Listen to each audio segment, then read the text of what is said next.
破除一下大家对于智能产品的一些迷思好了。我们常收到最常见的留言就是，智能家庭啊，是不是没电就完蛋了？我们家的网络到底怎么配置的？速度要多快？然后用什么路由器？该找什么弱电厂商？如果不换开关的话，当然我们还有模块的选择嘛。那只是模块的选择。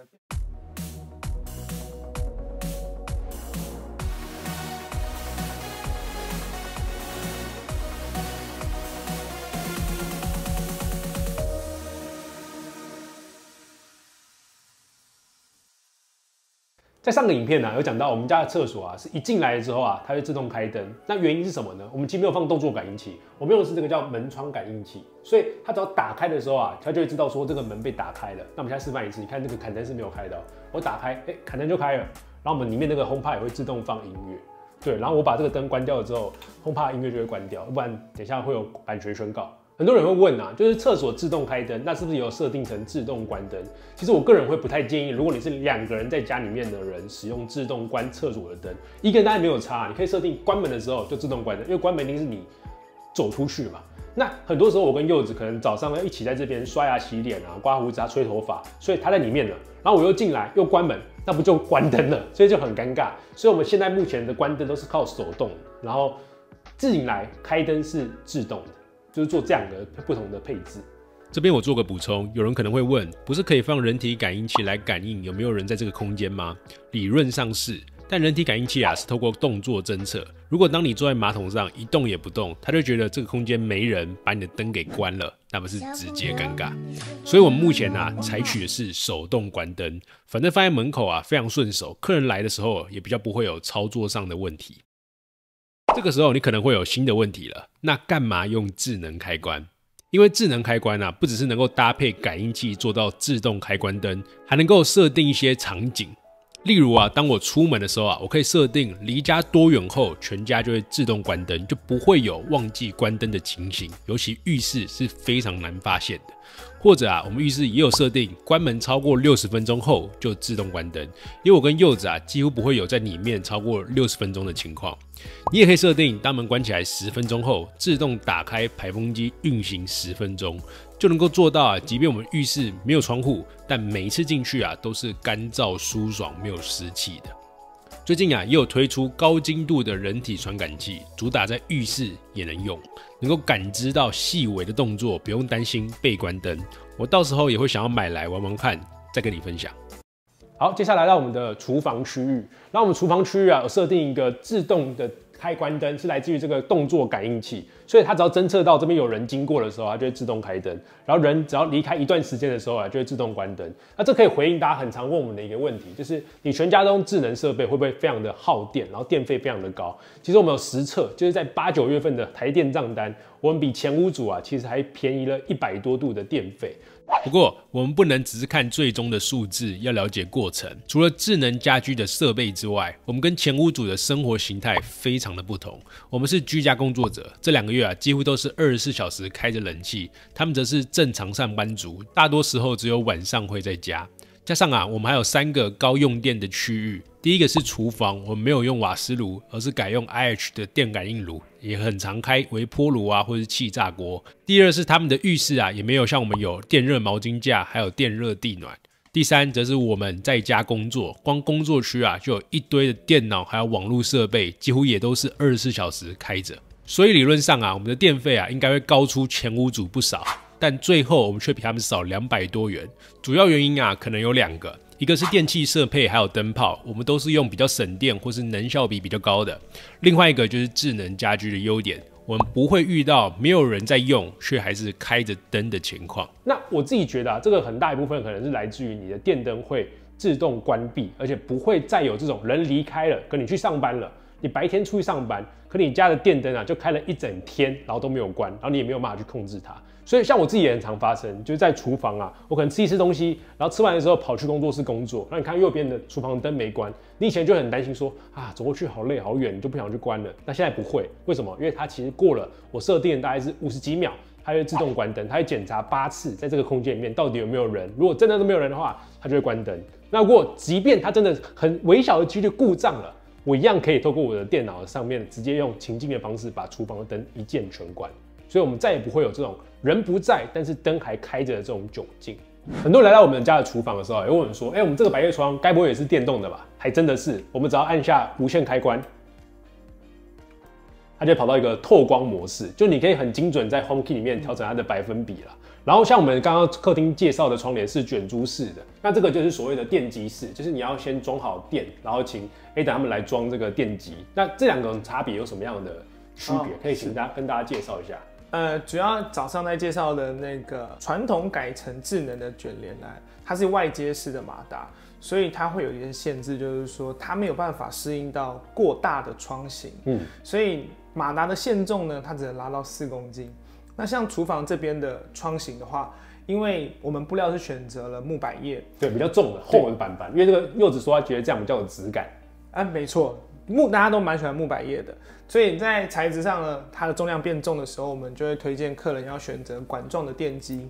那这种状态下，我们都会建议要留电，也不能说不留啦。因为不留就没办法用了。对。所以管状电机这一种要拉重的布料，它可以承载到30公斤的马达，基本上一定都要先跟设计师讨论好，我们要留电。对。然后像我们主卧的做开合帘，那个你知道那个开合帘也超级重，所以一定是用留电的。所以我们的主卧跟我们的窗户都是用这种智能的马达电机，对，来运作的。好，接下来到我们的阳台了。我们阳台有个地方啊，是我们真的入住了之后才发现的一个真实需求。就大家有看到这颗吗？这个叫做漏水感应器，就可以感受到说，是不是有水了？有水的时候，它就发送通知到你的手机上，告诉你说，你这个地方有水进来了。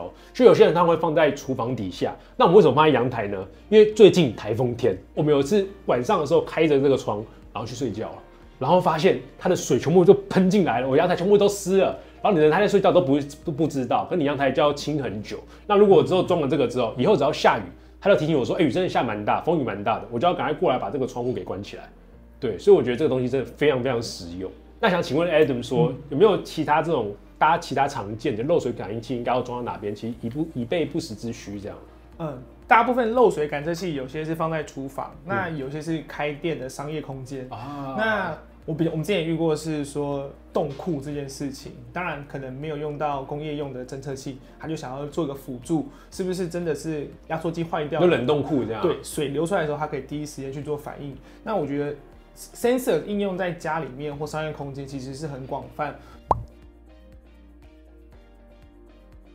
我突然发现这边还在施工，有点吵。我们现在继续室内里面讲好了。OK。然后刚刚其实讲到，就是除了漏水感应器之外，Aquara 还有哪些的那种感应器是这种智能家居，大家会常常配备会使用的？主要就是门窗嘛，然后水镜、温度移动跟震动。那这些 sensor 在每一个小环节里面充当了一个预防的一个效用。当我发生这个问题的时候，我的行动装置第一时间收到通知。对，像我自己在北京这边工作的时候，他们同事他们家里面都养猫，他们就放很多这种震动感应器，就会知道他妈到了哪里，然后有通知说，他妈跳到书柜上了，他妈跳到哪里了，他就会通知到他妈到他家的猫到底去哪了，不是他妈，是他家的猫到底去了哪里，然后就可以去教育它怎么样，有些地方不能跳。我觉得这还蛮实用的。其实最近我也收到蛮多的观众来私讯，就是他们说他们家也想要做全屋智能或者全屋定制的方案。然后我觉得观众看到这边也非常不容易，对吧？那有没有办法，就是请贾维斯科技有没有一个特别的福利方案，可以给我们幼稚夫妻频道的观众们 ？OK， 我来争取看看，今天晚上跟你说。好，那我们就非常的期待了。好，既然你都答应要帮我们争取福利，我们给你一句话的工商时间。好，贾维斯要成为智能居家首选品牌。耶！柚子出现了。最后一些总结，分享我这2个多月来使用全屋智能化的3点启发。第一，最大的改变消费观；第二，最好的学习对象有结果的人；第三，家的风格你的样子。为什么是消费观的改变？以前我会觉得对于门锁灯枕头、窗帘这种东西能用就好，干嘛花钱升级？但现在我发现真正的快乐不是去追求那些峰值快感，而是均值的幸福。我们对于享受的习惯可能是去花大钱吃大餐，选择高消费的娱乐，像是手游的抽卡，但反而很少去感受那些在我们身边微小的日常体验。把灯具、门锁、窗帘升级，设定自动化的场景后，可能不会有很大的哇哦的感受，但因为我每天都在接触，长时间下来啊，你会发现你少了很多烦心的琐碎事，这些啊都会给我们延续性的满足。我觉得这也是我们现代人应该找回的生活方式，回头去感受那些稳定而小的幸福感。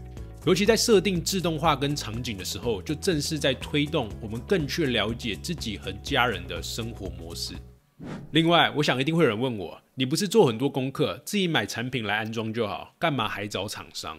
一开始我想引入全屋智能的时候，我也看很多 YouTube 的影片分享，但后来发现大多数的分享都是包给一般的设计公司，只是做基本的灯光开关还有语音控制，20几平的小家庭居然就要30几万以上。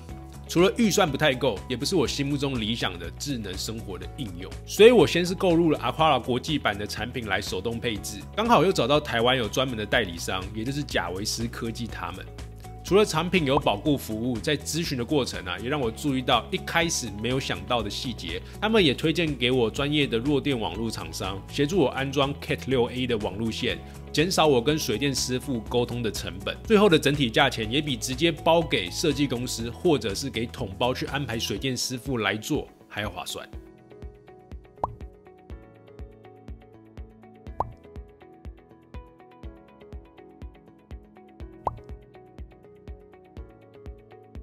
所以建议有全屋装修需求的朋友可以去联系看看。